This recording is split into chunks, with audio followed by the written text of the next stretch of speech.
नमस्कार शिक्षक बांधवांनो, आज आपण महाराष्ट्र टीईटी म्हणजेच महाटेट पेपर 2 यातील हिंदी विषयाचा संपूर्ण अभ्यास करणार आहोत. पूर्वी जर चॅनलला सबस्क्राईब केले नसेल तर निश्चित चॅनलला सबस्क्राईब करून घ्या, कारण की यापुढील तुम्हाला महाटेटचे बरेच व्हिडिओ या चॅनलवर उपलब्ध होतील. चला तर मग प्रत्यक्ष हिंदी विषयातील प्रश्नाला सुरुवात करूया. क्वेश्चन फर्स्ट, निम्न में से साध्वी शब्द का पुल्लिंग शब्द क्या है? साध्वी शब्दाचं पुल्लिंग शब्द शोधायचा आहे. मुनी हा होऊ शकत नाही, ऋषी हा होऊ शकत नाही. साध्वीचं पुल्लिंग शब्द साधू हा उत्तर होऊ शकतो. तपस्वी हा होऊ शकत नहीं, म्हणजे बरोबर ऑप्शन आहे ऑप्शन 3 नंबर. क्वेश्चन सेकंड, निम्न में से किस वाक्य में संबंध कारक विभक्ति का प्रयोग नहीं हुआ है? फर्स्ट ऑप्शन आहे वह अभय का खिलौना है. अभय का शब्दाच्या माध्यमातून संबंधकारक विभक्ती त्या ठिकाणी दर्शवतो. सेकंड आहे यह पुस्तक उसकी है. उसकी या शब्दाच्या माध्यमातून संबंधकारक विभक्ती दर्शवते. तिसरा आहे गंगा हिमालय से निकलती है. से म्हणजे अपादान वियोग, म्हणजे या ठिकाणी संबंधकारक विभक्ती का प्रयोग नहीं हुआ है. थर्ड ऑप्शन हा करेक्ट आहे. चौथा आहे अब पीपल के पेड़ लगाओ. पीपल के या ठिकाणी संबंधकारक दर्शवतो, म्हणून दुसऱ्या प्रश्नाचं उत्तर आहे थर्ड. क्वेश्चन थर्ड, निम्न में से प्रत्येक शब्द का संधि भेद कौन सा है? ऑप्शन आहे फर्स्ट व्यंजन संधि, द्वितीय स्वर संधि, थर्ड विसर्ग संधि, फोर्थ इनमें से कोई नहीं. आपण प्रत्येक शब्दाचं संधि विच्छेद पाहूया. प्रत्येक शब्दाचा संधि विच्छेद आहे प्रति प्लस एक. याच्यानंतर या ठिकाणी ई अधिक एक बरोबर तयार होतो ए, आणि त्याच्या त मध्ये मिसळल्याच्या नंतर त्याचा होतो तेक, म्हणजे या ठिकाणी ई व ए अशा या ठिकाणी हा स्वर संधीचा नियम आहे, म्हणून योग्य ऑप्शन आहे सेकंड स्वर संधि. फोर्थ क्वेश्चन, निम्न वाक्यों में से कौन सा वाक्य अर्थ के अनुसार अज्ञार्थक वाक्य नहीं है? अज्ञार्थक वाक्य आपल्याला नाही आहे ते शोधायचं आहे. फर्स्ट ऑप्शन आहे बच्चों खेलने लगो, आज्ञा दिलेली आहे. सेकंड तीनों उस कोने में बैठ जाओ, आज्ञा दिलेली आहे.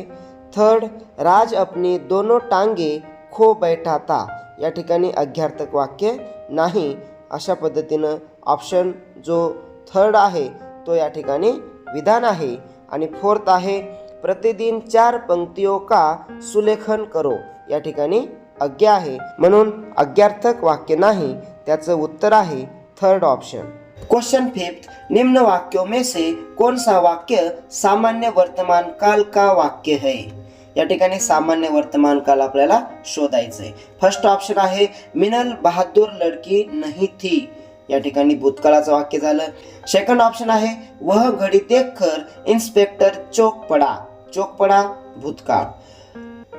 तीसरा ऑप्शन आहे हम फिर कभी भी ऐसा नहीं करेंगे. नहीं करेंगे भविष्यकाल. फोर्थ ऑप्शन आहे माँ रोटी बनाती है, या ठिकाणी बनाती है वर्तमान काळ, सामान्य वर्तमान काळ, म्हणून चौथा ऑप्शन बरोबर आहे. क्वेश्चन 6, निम्न में से कौन सा शब्द अशुद्ध है? अशुद्ध शब्द आपल्याला शोधायचा आहे. फर्स्ट आहे प्रसिद्ध, शुद्ध आहे. सेकंड आहे इकलोती, शुद्ध आहे. थर्ड आहे अभ्युदय, हा शुद्ध नाही, कारण की अभ्युदय शब्दाचा जो पहिला उकार आहे तो रस्व असायला पाहिजे, या ठिकाणी दीर्घ दिलेला आहे. आणि चौथा आहे अस्तित्व, हा सुद्धा बरोबर आहे, म्हणून अशुद्ध शब्द आहे थर्ड ऑप्शन. क्वेश्चन 7, जिस छंद में चारों चरणों की मात्राएं सम संख्या में होती है वह छंद क्या कहलाता है? फर्स्ट ऑप्शन आहे अर्ध सममात्रिक छंद, म्हणजेच अर्धवट समान असतात त्याच्यामध्ये. सेकंड ऑप्शन आहे सममात्रिक छंद, त्याच्यामध्ये सर्व चरण हे समान मात्रेमध्ये असतात, म्हणून याला सममात्रिक छंद असे म्हणतात, म्हणून योग्य उत्तर आहे सेकंड सममात्रिक छंद. तिसरा ऑप्शन आहे पूर्ण सममात्रिक छंद, असा शब्द प्रयोग नसतो. चौथं ऑप्शन आहे विषम मात्रिक छंद, म्हणजेच या ठिकाणी असमान मात्रा असतात, हा सुद्धा ऑप्शन होऊ शकत नाही, म्हणून योग्य उत्तर आहे सेकंड. क्वेश्चन 8, राहुल बड़ी मुश्किल से पहाड़ पर चढ़ पाया, इस वाक्य में प्रयुक्त सहायक क्रिया रूप कौन सा है? फर्स्ट ऑप्शन आहे चढ, चढ म्हणजे या ठिकाणी मुख्य क्रिया आहे. सेकंड ऑप्शन आहे बडी मुश्किल, बडी मुश्किल से म्हणजे क्रिया विशेषण आहे, आपल्याला प्रयुक्त सहायक क्रिया ओळखायची आहे. तिसरा आहे पहाड पर, या ठिकाणी स्थान दर्शवतो. आणि चौथा आहे पाया, म्हणजे या ठिकाणी चढ हा मुख्य क्रिया आहे आणि पाया हे सहायक क्रिया आहे, म्हणून योग्य उत्तर आहे फोर्थ पाया. क्वेश्चन 9, रचना के आधार पर इसी ऊर्जा से मनुष्य शारीरिक और मानसिक कार्य करता है, इस वाक्य का प्रकार कौन सा है? फर्स्ट ऑप्शन आहे सरळ वाक्य, उत्तर बरोबर आहे, सरळ वाक्य आहे. कारण की या ठिकाणी मनुष्य हा एकच कर्ता आणि एकच क्रियापद असतो, म्हणून हा सरळ वाक्य आहे. मिश्र वाक्यामध्ये एक वाक्य आणि एक उपवाक्य पाहिजे, संयुक्त वाक्यामध्ये दोन वेगवेगळे स्वतंत्र वाक्य पाहिजे आणि प्रश्नार्थक वाक्यामध्ये प्रश्नार्थक चिन्ह पाहिजे, तो या ठिकाणी नाही, म्हणून योग्य उत्तर आहे सरळ वाक्य. क्वेश्चन 10, निम्न में से देश रक्षा इस सामासिक शब्द का कौन सा प्रकार है? फर्स्ट ऑप्शन आहे द्वंद्व, द्वंद्व होऊ शकत नाही कारण की दोन समान शब्द त्या ठिकाणी नाहीत. सेकंड ऑप्शन आहे अव्यय भाव, या ठिकाणी अव्यय नाही. थर्ड ऑप्शन आहे द्विगु समास, द्विगु म्हणजे संख्या आहे का? नाही. फोर्थ ऑप्शन आहे तत्पुरुष समास, हा उत्तर तत्पुरुष समास आहे कारण की या ठिकाणी देश अधिक रक्षा बरोबर देश की रक्षा असा योग्य ऑप्शन होतो, म्हणून देश रक्षा या सामाजिक शब्दाचं समास आहे तत्पुरुष समास. क्वेश्चन 11, मधुर मधुर मुस्कान मनोहर मनुज वेश का उजियाला, यह उदाहरण निम्न में से किस अलंकार का है? फर्स्ट ऑप्शन आहे श्लेष अलंकार, श्लेष अलंकार नाही कारण की श्लेष अलंकारामध्ये दोन अर्थ होतात, ते या ठिकाणी होत नाहीत. सेकंड ऑप्शन आहे उपमा, उपमा म्हणजे तुलना केलेली नाही.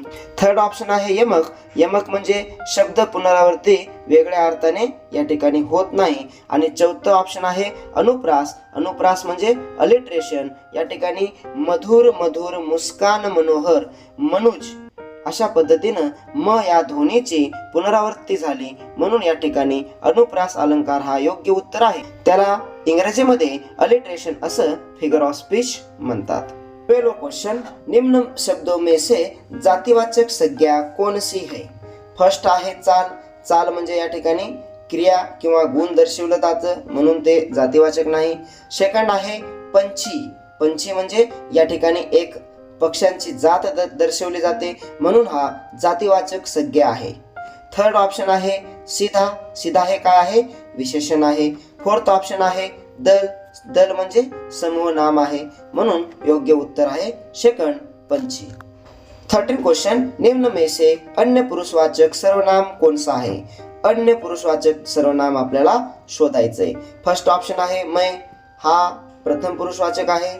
सेकंड ऑप्शन आहे तुम, हा द्वितीय पुरुषवाचक, त्याला हिंदीमध्ये मध्यम पुरुषवाचक म्हणतात. थर्ड ऑप्शन आहे वह, वह म्हणजे हा अन्य पुरुषवाचक शब्द आहे, त्याला इंग्रजीमध्ये थर्ड पर्सन किंवा मराठीमध्ये तृतीय पुरुषी असं म्हणतात. आणि फोर्थ आहे हम, हम म्हणजे हा प्रथम पुरुष आहे, म्हणून हा सुद्धा होऊ शकत नाही. योग्य उत्तर आहे वह, थर्ड नंबर. क्वेश्चन 14, निम्न में से नाचना क्रिया का प्रथम प्रेरणार्थक रूप कौन सा है? नाचना हा मूळ क्रिया आहे, प्रथम प्रेरणार्थक रूप नचाना आणि द्वितीय प्रेरणार्थक रूप नचवाना असं होतं. चला तर मग ऑप्शन पाहूया. नचवाना हा द्वितीय प्रेरणार्थक आहे, नाचाना हा शब्द चुकीचा आहे, नाचना नचाना हा प्रथम प्रेरणार्थक रूप होतो, म्हणून योग्य उत्तर आहे थर्ड. आणि नाचवाना हा शब्द चुकीचा आहे, म्हणून 14वाचं उत्तर आहे थर्ड नचाना. क्वेश्चन 15, व्याकरण के किसी उपघटक का अध्यापन करने हेतु किस अध्यापन पद्धति का प्रयोग करना उचित है? फर्स्ट ऑप्शन आहे भाषाई खेल, भाषाई खेल ही व्याकरणासाठी वापरली जाणारी पद्धत आहे, म्हणून योग्य उत्तर आहे भाषाई खेल. सेकंड ऑप्शन कथाकथन आहे, हे पाठ शिकवताना वापरतो. थर्ड ऑप्शन आहे प्रश्नोत्तर, हा सुद्धा घटक पाठ शिकवताना वापरतात. आणि फोर्थ ऑप्शन आहे व्याख्यान, हे सुद्धा व्याकरणचं उपघटक शिकवताना होत नाही, म्हणून योग्य उत्तर आहे फर्स्ट भाषाई खेल. क्वेश्चन 16, किसी पद में वर्णित प्रसंग हमारे हृदय में ओज, उमंग, उत्साह का भाव उत्पन्न करते हैं, तब निम्न में से किस रस का निर्माण होता है? फर्स्ट ऑप्शन आहे भयानक, भयानक म्हणजे डर, होऊ शकत नाही. सेकंड ऑप्शन आहे शांत, या ठिकाणी शांती, होऊ शकत नाही. थर्ड ऑप्शन आहे शृंगार, शृंगार म्हणजे प्रेम, या ठिकाणी होऊ शकत नाही. आणि फोर्थ ऑप्शन आहे वीर, म्हणजेच या ठिकाणी वीर म्हणजे उत्साह किंवा पराक्रम, अशा पद्धतीनं त्याला आपण वीर रस म्हणतो. म्हणून योग्य ऑप्शन आहे फोर्थ ऑप्शन वीर. क्वेश्चन 17, निम्न में से कुलीन इस प्रत्ययुक्त शब्द में लगा हुआ प्रत्यय कौन सा है? या ठिकाणी आपण जर कुल या शब्दाची जर फोड केली तर कुल प्लस इन असं या ठिकाणी हा प्रत्यय लागतो आणि त्याच्यामध्ये आपल्याला इन हा प्रत्यय शोधायचा आहे. फर्स्ट ऑप्शन आहे न, होऊ शकत नाही. सेकंड ऑप्शन आहे इन हा प्रत्यय होऊ शकतो. थर्ड ऑप्शन आहे इन हा होऊ शकत नाही, कारण की लीनला दीर्घ वेलांटी असल्यामुळं हा 2 नंबरचा ऑप्शन योग्य उत्तर आहे. आणि लीन हा या ठिकाणी मूळ शब्दामध्ये कुल असल्यामुळं चौथा ऑप्शन होऊ शकत नाही. म्हणून योग्य उत्तर आहे 17व्याचं सेकंड ऑप्शन. 18, निम्न में से कौन सा शब्द उपसर्गयुक्त नहीं है? फर्स्ट ऑप्शन आहे सुविचार, म्हणजेच सु या ठिकाणी उपसर्ग आहे. सेकंड आहे अज्ञान, या ठिकाणी उपसर्ग आहे. थर्ड आहे विजय, वी प्लस जय, या ठिकाणी उपसर्ग आहे. आणि फोर्थ आहे साधक, याच्यामध्ये मूळ शब्द हा साधकच आहे, कोणताही उपसर्गयुक्त शब्द नाही, साधक. फोर्थ ऑप्शन बरोबर आहे. 19 क्वेश्चन, हिंदी साहित्य में प्रेमचंद को किस उपाधि से जाना जाता है? मुंशी प्रेमचंदची या ठिकाणी उपाधी विचारलेली आहे. फर्स्ट आहे महाकवी, हे होत नाही. सेकंड आहे नाट्याचार्य, नाटक लिहिण्यासाठी वापरली जाते, हे सुद्धा होत नाही. तिसरं आहे उपन्यास सम्राट, उपन्यास म्हणजे कादंबरीकार, या ठिकाणी योग्य उत्तर आहे उपन्यास सम्राट. आणि चौथं आहे श्रेष्ठ निबंधकार, हे सुद्धा होत नाही. म्हणून योग्य उत्तर आहे थर्ड उपन्यास सम्राट. क्वेश्चन 20, निम्न शब्दों में से कृदंत शब्द कौन सा है? आपल्याला कृदंत शब्द ओळखायचा आहे. कृदंत म्हणजे क्रियेचा मूळ रूपावरून, कृदंत म्हणजे क्रियेच्या मूळ रूपापासून बनलेला शब्द. फर्स्ट ऑप्शन आहे श्रद्धालू, श्रद्धालू हे संज्ञा किंवा नाम आहे. सेकंड आहे व्यक्ती, या ठिकाणी संज्ञा किंवा नाम होतो. थर्ड ऑप्शन आहे हसोड, हस या क्रियेपासून हसोड शब्द तयार झाला आहे, म्हणून तो कृदंत शब्द आहे. आणि फोर्थ आहे सुंदर, सुंदर हे काय आहे? विशेषण आहे. म्हणजेच अशा पद्धतीनं कृदंत म्हणजे क्रियेपासून तयार झालेला शब्द होय. म्हणून योग्य उत्तर आहे थर्ड. क्वेश्चन 21, निम्न वाक्यों में प्रयुक्त अव्यय और का भेद कौन सा है? म्हणजे खाली दिलेल्या वाक्यामध्ये और या शब्दाचा भेद ओळखायचं आहे. वाक्य आहे अध्यापक कक्षा में आए और पढ़ाना प्रारंभ किया. या ठिकाणी 2 वाक्याला जोडण्यासाठी ओरचा वापर केलेला आहे. म्हणून फर्स्ट ऑप्शन जो आहे तो समुच्चयबोधक अव्यय आहे. समुच्चयबोधक अव्यय म्हणजे 2 वाक्य जोडतं, त्याला आपण समुच्चयबोधक अव्यय म्हणतो. दुसरं आहे ऑप्शन संबंधसूचक अव्यय, ते संबंध दाखवत नाही. थर्ड ऑप्शन आहे क्रियाविशेषण अव्यय, ते सुद्धा होत नाही. फोर्थ ऑप्शन आहे विस्मयादी बोधक अव्यय, तो सुद्धा होत नाही.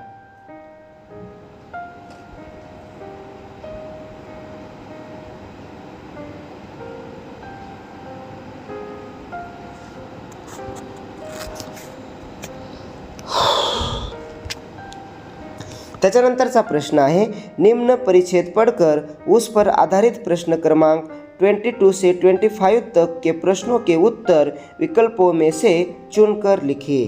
या ठिकाणी जो परिच्छेद दिलेला आहे त्या परिच्छेदवर आपल्याला उत्तरे सोडवायची आहेत. चला तर मग प्रत्यक्ष उत्तरे सोडूयात. 22 क्वेश्चन, परिच्छेद में प्रयुक्त निम्न शब्दों में से कौन सा शब्द है जिसका एक वचन और बहुवचन का रूप समान होता है? फर्स्ट ऑप्शन आहे आशा, आशा काय परिच्छेदमध्ये आलं नाही, आशाच होतं, आशा आहे. सेकंड ऑप्शन आहे पत्र, पत्रचं एकवचन आणि बहुवचन हे पत्रच होतं, म्हणून योग्य ऑप्शन आहे सेकंड पत्र. थर्ड आहे रुची, रुचीचं होतं रुचिया. आणि फोर्थ आहे यात्रा, यात्राचं होतं यात्राए. म्हणून योग्य उत्तर आहे 22 2 ऑप्शन. त्याच्यानंतरचा प्रश्न 23 परिच्छेद में प्रयुक्त मन उबना इस मुहावरे का अर्थ निम्न में से क्या है?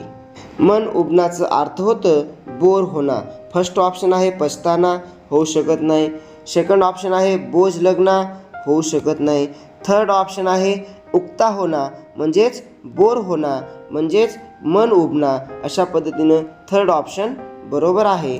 आणि फोर्थ ऑप्शन आहे दुःखी होणं म्हणजेच सॅड होणं, या ठिकाणी होऊ शकत नाही. म्हणून योग्य उत्तर आहे उक्ता होणं म्हणजेच मन उबना. क्वेश्चन 24 निम्न शब्दों में से सौभाग्य इस शब्द का विलोमार्थक शब्द क्या है? विलोमार्थक शब्द म्हणजे विरोधार्थी शब्द होय. फर्स्ट ऑप्शन आहे अहोभाग्य, अहोभाग्य म्हणजे आनंद व्यक्त करणारा शब्द आहे. दुसरं ऑप्शन आहे दुर्भाग्य, या ठिकाणी सौभाग्याचं विरोधार्थी शब्द होतो दुर्भाग्य. सौभाग्य म्हणजे गुड लक, चांगलं लक, आणि दुर्भाग्य म्हणजे बॅड लक, वाईट लक. थर्ड ऑप्शन आहे अभाग, थर्ड ऑप्शन आहे अभाग, होऊ शकत नाही. आणि फोर्थ ऑप्शन आहे दुर्दैवी, होत नाही. म्हणून योग्य उत्तर आहे 24 2. त्याच्यानंतरचा प्रश्न 25 परिच्छेद में प्रयुक्त कॉमा इस विराम चिन्ह को क्या कहते हैं? म्हणजे इंग्लिशमध्ये याला कॉमा म्हणतात तर हिंदीमध्ये त्याला अल्पविराम म्हणतात. तर फर्स्ट ऑप्शन आहे पूर्ण विराम चिन्ह, पूर्णविराम म्हणजे खडीपायी. सेकंड आहे अल्पविराम म्हणजेच कॉमा, हा योग्य उत्तर आहे. म्हणून सेकंड ऑप्शन बरोबर आहे. थर्ड ऑप्शन आहे अर्धविराम, अर्धविराम म्हणजे अशा पद्धतीनं चिन्ह येतो. आणि फोर्थ आहे उद्धरण चिन्ह म्हणजेच डबल इन्व्हर्टेड कॉमा, अशा पद्धतीनं येतो. म्हणून योग्य उत्तर आहे अल्पविराम म्हणजेच 2 क्रमांकाचं ऑप्शन. त्याच्यानंतरचा प्रश्न निम्न कविता पढ़कर उसके नीचे दिए गए प्रश्न क्रमांक 26 से 29 तक के प्रश्नों के उत्तर विकल्पों में से चुनकर लिखिए. या ठिकाणी कविता दिलेली आहे, त्या कवितेवर आधारित आपल्याला प्रश्न उत्तरे सोडवायची आहेत. 26 क्वेश्चन कविता में प्रयुक्त महफूज शब्द का अर्थ निम्न में से क्या है? फर्स्ट ऑप्शन आहे महकना, महकना म्हणजे सुगंध होतो. सेकंड ऑप्शन आहे सुरक्षित, सुरक्षित म्हणजेच महफूज, म्हणून योग्य उत्तर आहे सेकंड. थर्ड ऑप्शन आहे असुरक्षित म्हणजे त्याचा उलट अर्थ झाला. आणि फोर्थ आहे अनारक्षित म्हणजेच आरक्षितचा विरोधार्थी झाला. म्हणून योग्य उत्तर आहे महफूज या शब्दाचा समान शब्द आहे सुरक्षित. क्वेश्चन 27 कविता में घर अर्थ के प्रयुक्त समानार्थी शब्द कौन सा है? फर्स्ट ऑप्शन आहे गृह, या ठिकाणी कवितेत आला नाही. सेकंड ऑप्शन आहे निवास, तो सुद्धा कवितेत आला नाही. थर्ड ऑप्शन आहे मकान, तो कवितेमध्ये आला आहे आणि त्याचं अर्थ हा घरासारखा समानार्थी शब्द होतो. आणि फोर्थ ऑप्शन आहे छत, हा काय घराला समानार्थी नाही तर तो छत हा घराचा भाग आहे. म्हणून 27 उत्तर आहे थर्ड मकान. क्वेश्चन 28 कविता में प्रयुक्त दिल शब्द का विशेषण निम्न में से कौन सा है? फर्स्ट ऑप्शन आहे बुलंद, हा विशेषण नाही. सेकंड ऑप्शन आहे उम्मीद, हा विशेषण नाही. थर्ड ऑप्शन आहे बहाना, हे सुद्धा विशेषण नाही. आणि फोर्थ ऑप्शन आहे कमजोर. या ठिकाणी कवितेमध्ये जर तुम्ही बघितलात तर त्या ठिकाणी कमजोर दिल असं शब्दप्रयोग आहे. म्हणून दिल या शब्दाचा विशेषण आहे कमजोर. म्हणून योग्य उत्तर आहे फोर्थ कमजोर. क्वेश्चन 29 कविता की विधा निम्न में से क्या है? फर्स्ट ऑप्शन आहे गझल, तर कविताची विधा आहे गझल. सेकंड नवगीत होत नाही. थर्ड गीतसुद्धा नाही. फोर्थ नई कवितासुद्धा होत नाही. क्वेश्चन 30 निम्न में से उच्चारण स्थान के आधार पर ट ठ ड ढ न ये कौन से व्यंजन है? फर्स्ट ऑप्शन आहे ओष्ठ, होत नाही. सेकंड ऑप्शन आहे कंठ, होत नाही. थर्ड ऑप्शन आहे मूर्धन्य, तर ट ठ ड ढ न हे मूर्धन्य व्यंजन आहेत. आणि फोर्थ आहे तालव्य, हे सुद्धा होत नाही. अशा पद्धतीने आज आपण हिंदी विषयातील संपूर्ण 30 प्रश्नांचा अभ्यास केला आहे। जर व्हिडिओ आवडला तर निश्चितच सबस्क्राईब करायला काही हरकत नाही, कारण की यापुढे सुद्धा तुम्हाला अशा प्रकारचे अनेक व्हिडिओ चॅनलवर उपलब्ध होतील। धन्यवाद।